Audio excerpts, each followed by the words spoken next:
Hey guys, welcome back to the channel. Today I'm going to do a comparison of ABD2 scanners. I did one before, but I got another one, which I'm going to do another comparison between Blue Driver and Kingbolen Ediag Elite.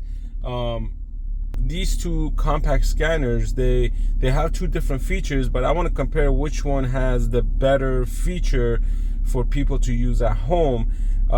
So this will actually help you if you have a check engine light, if you want to run a diagnostic on your car to see if there's anything wrong with it, if your car is not running correctly, if you have a check engine light, if you want to reset the check engine light, stuff like that. So let's do it. Let's do the comparison and go from there. Alright guys, here I'm going to enter in the car's mileage, which is about 80,000 miles. So it's 79,731 miles. I already ran the diagnostic on the car, but I will go and show the face of what's going on. But as you can see, there are a bunch of codes on this car, bunch of them. And the main area of concern on this car is the transmission at this point. I think there's a solenoid that's bad. So we're gonna try to run a diagnostic and read the code for the solenoid that's bad. And as you can see, there's two transmission control module nodes, P0746 and P0868. Now, this car hesitates at times to actually accelerate. So I'm thinking those two codes that are showing are the issue. But we're testing the platform on the Blue Driver at this point, trying to see how the platform functions, if it's a good one, if it's not a good one, if how basic it is, and how basic the whole platform is set up. Here I'm actually going to retrieve the report and read what it says about the code, the P0746. So with Blue Driver, what it does, it gives you a graph once the report comes up, gives you a graph of how common it is, if it's a common issue, if it's rare. So if you can see, there's an error like it. This is a common issue, and it will give you a link for the part, and you can actually include that in your car. But the only difference is it doesn't tell you where the part is located or what the functionality of the part is. It just gives you the link to the part. Here you can see the parts list.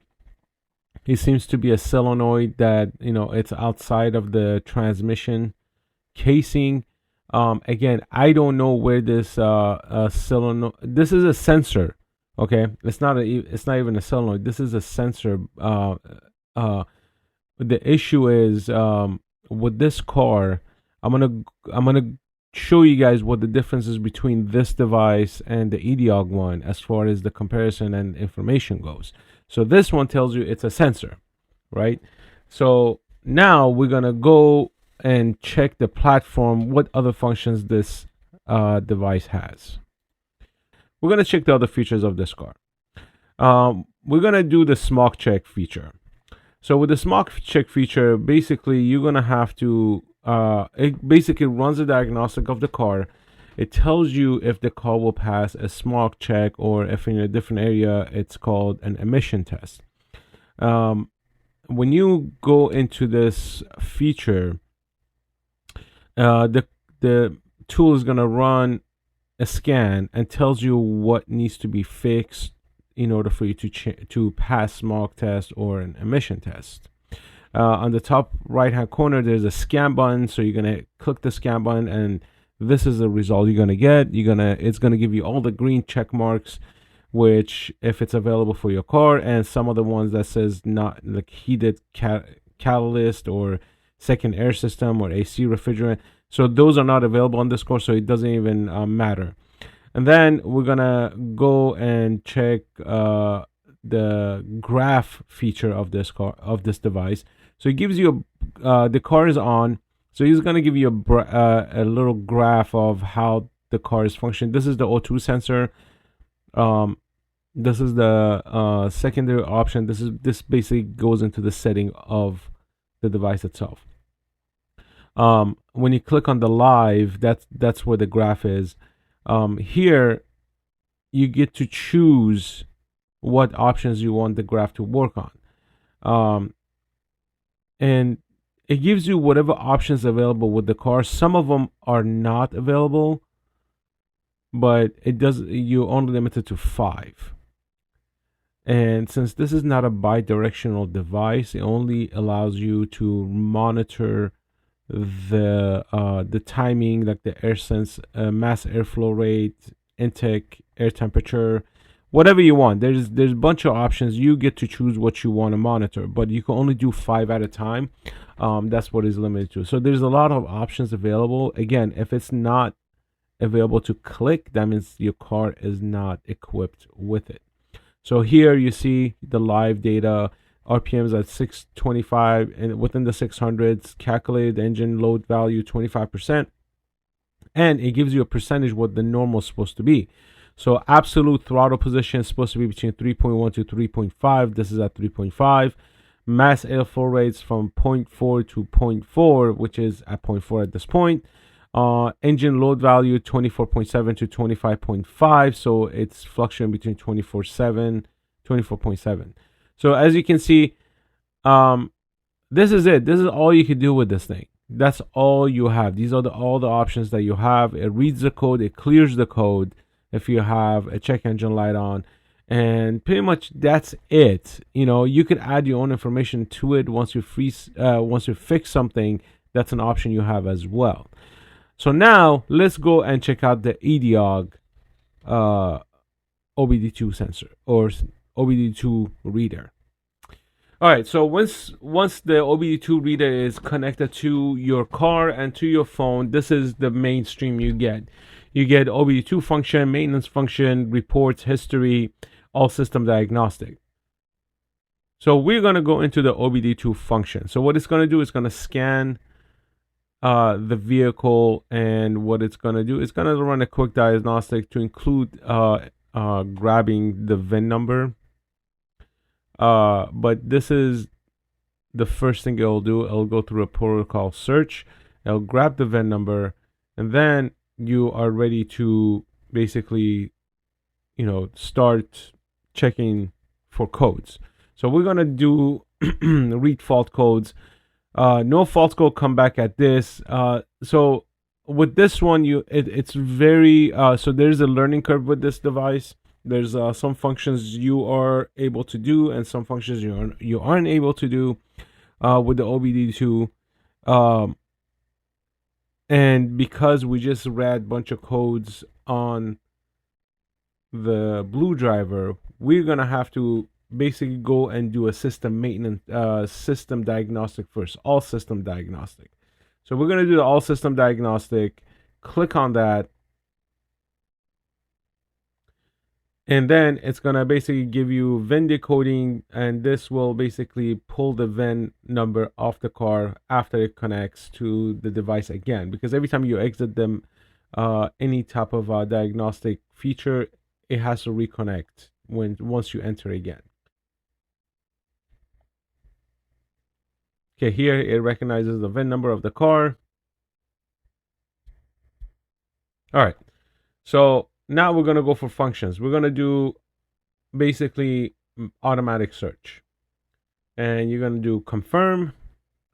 You're going to make sure the car is correct, whatever information that's on there. And we're going to do a health report.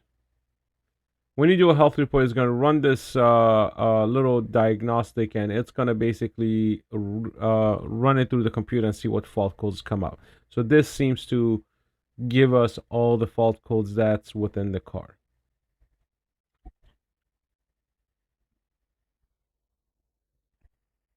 Okay, so that took about a minute and a half.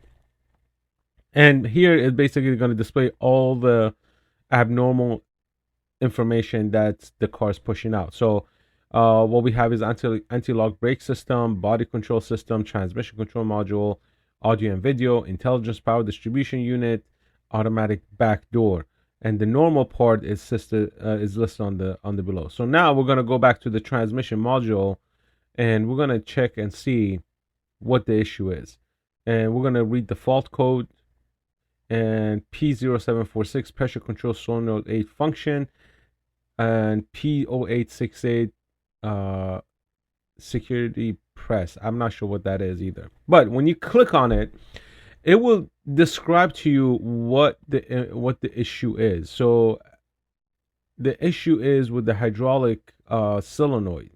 So a solenoid is a piece of equipment. It's basically it allows it's either magnetic or it's actually like a valve, so allowing fluids to come back in, basically move freely. So with this car, it shows that the solenoid is bad. So now we're going to go into the 0868. Is a transmission fluid pressure. So this actually confirms that the solenoid is bad because the pressure is low. The you're gonna get this little Google sign in because you're doing a Google search, but basically pressure sensor is low. So basically, it's telling you that hey, the oil pressure is low for the transmission oil or detergent, whatever people want to call it. So if we fix the solenoid, this code should go away, and because now we're gonna have enough pressure and oil pressure to go around.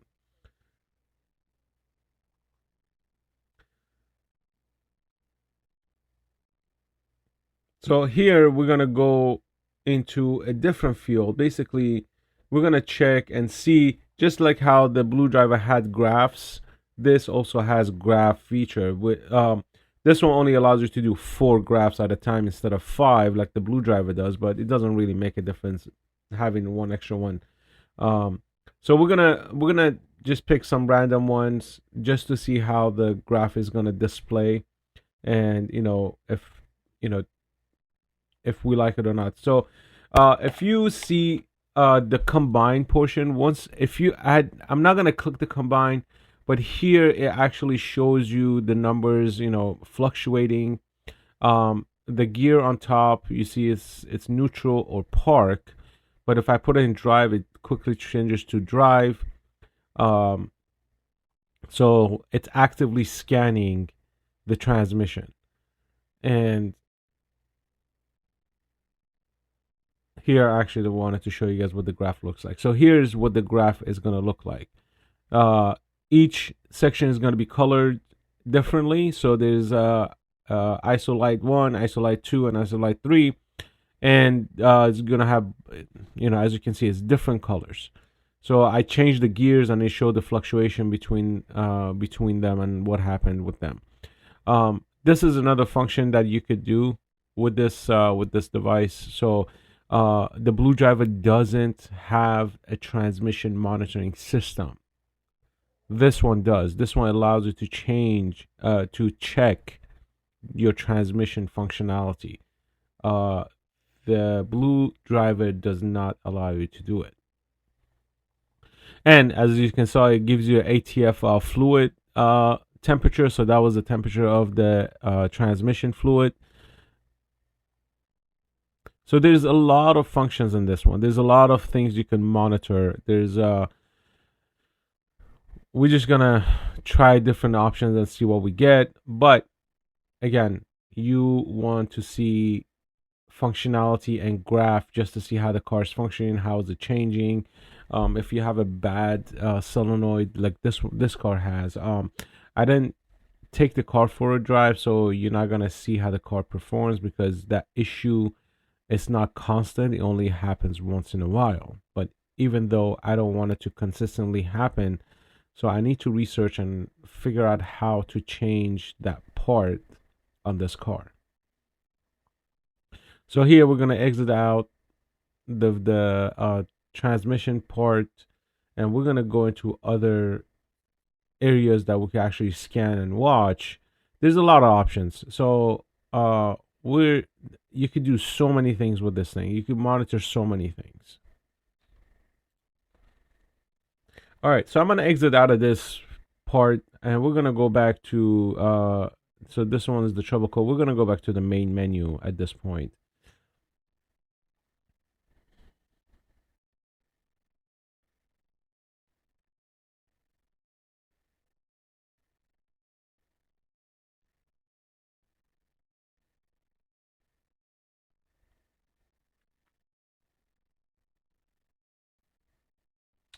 So here is we're gonna go into maintenance function. So now the maintenance function is kind of cool because this is where you could do bidirectional stuff if you have the need to or you have the want to. So here you could do oil maintenance reset, immobilizer reset, electric throttle relearn, ABS bleeding, brake reset, PDF regen. I don't know what that is. DPF, sorry. That's your tire pressure sensor reset. So a lot of stuff that cannot be done by the blue driver, you could do with the Ediag one. This thing has a lot of cool features.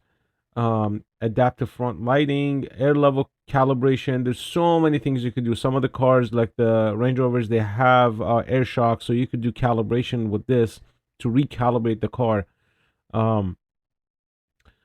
And again, some of the cars are not supported, some of the cars are supported. So, for example, this is Nissan, and I was trying to do the light function test, but it's not listed here.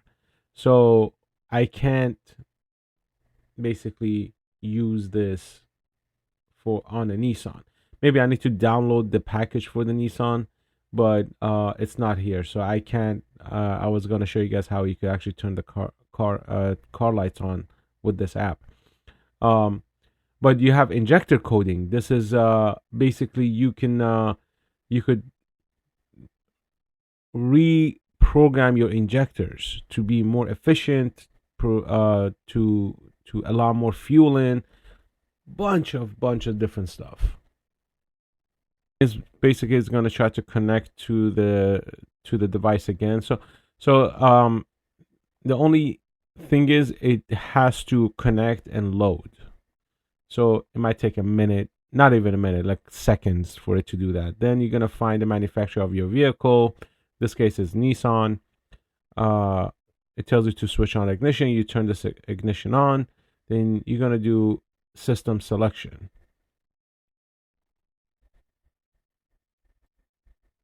So here it gives me communication error. So we're gonna do it again. We're gonna go into functions this time, and we're gonna hit engine. Let's see if this works.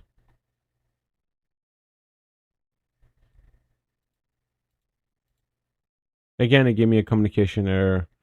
Don't know why. It just happens once in a while. But it's okay. And you could do download diagnostic software. So there's a bunch of stuff you could download in this. I'm not gonna put you guys through this whole process of how to download things. It's there for you to download, so you could download whatever you need to basically do a function test. All right, guys, as you saw, some of the options are available, some of the options are not available depending based on your car. But between the Ediag and the blue driver, I picked the Ediag. Why, you ask? This has more functionality. You could do a lot more with this car. Again, it depends on the brand of your car, the year of your car, when it was built. But with a lot of the new cars, this is becoming a lot more handy versus the blue driver. Although blue driver is very basic for just general stuff, resetting your check engine light and just finding the fault code and all that stuff. But if you can see, blue driver doesn't have all the options that the Ediag Elite will have. This is a one-time purchase, lifetime membership type of thing. So there's no annual payment for this. You pay one time and that's it. The size difference, of course, this is larger. This has more capability. It does come with a carrying case, so this kind of goes into the carrying case. Overall, if you just need if you want just the basic stuff, I'll go with the blue driver. But if you want a little bit something more advanced, I'll go with the Kingbolen, the Ediag Elite, and it's cheaper than the blue driver. Now, they both save reports. They both have graphs. The platforms obviously is different. It is user friendly in some sense. The Ediag one, it's a learning curve just like anything else. So the more you play with it, the more you learn of what it does. It is a very compact device which you can use with your phones and tablets. Now, I have to give you a disclaimer. It might not work with some of the Apple products, so keep that in mind. It's very Android driven, so it's good. It does work with Apple, but some very specific ones it just doesn't connect. For example, it even doesn't connect to my Android tablet because this is an old model. This is a very old model, so for some reason it's not compatible. So I have to give you that disclaimer. But overall, it is a good unit. I definitely like the Ediag one. I've had the Blue Driver for many years. It served its purpose. It did what it's supposed to do, but I like the bi-directional access that we have with the Ediag. This is it can be dangerous, guys. So if you go in and mess around with the car's computer setting and injectors and all that stuff, you do it at your own risk. All right, you're doing it at your own risk. So I'm not telling you go ahead and do and change. If you know what you're doing, this will help you achieve that goal. But overall, this actually gives you a more all-in-one type of a diagnostic tool to include modification like a bi-directional stuff. So let me know what you think. Leave your comments down below. If you have one of these or if you have a Blue Driver, let me know what your experience like been. Leave your comments down below. I will put the link to both of them into the description, so choose whichever you like. But my preference is the Ediag because of the bi-directional stuff that I can mess around with the cars and change the throttle. I could reset the throttle if I need to reset it. Sometimes the sensors go out, but in this case my dad's car has a transmission issue, so both of them gave me the same code. This one gave me the explanation. This one just told me what to buy versus telling me the explanation of what the code is and what it's doing. So for people who want to gain knowledge, this will give you the knowledge. This will just give you the solution. It's like going to a doctor, right? Anyways, leave your comments down below. If you haven't subscribed to the channel, go ahead and hit that subscribe button. Peace out.